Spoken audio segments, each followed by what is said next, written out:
Dlaczego mi nie powiedziałeś? Czego, córeczko? O tym!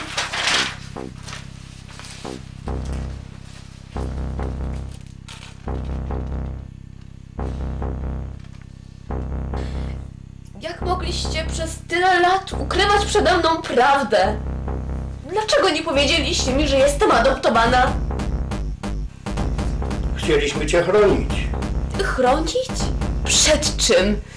Przed prawdą? Nigdy. Nigdy wam tego nie wybaczę, rozumiesz? Rozumiesz? Nigdy!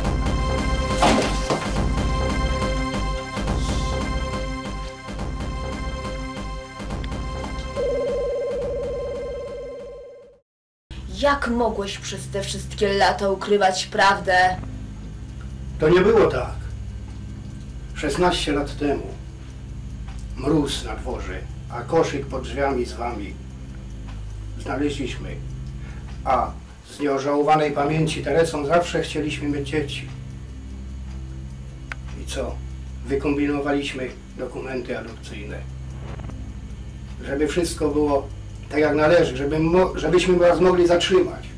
I zatrzymaliśmy. A to był błąd.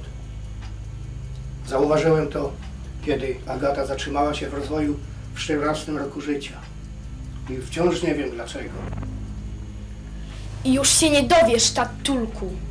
Niewidzialny Alotan chce w tobie zamieszkać.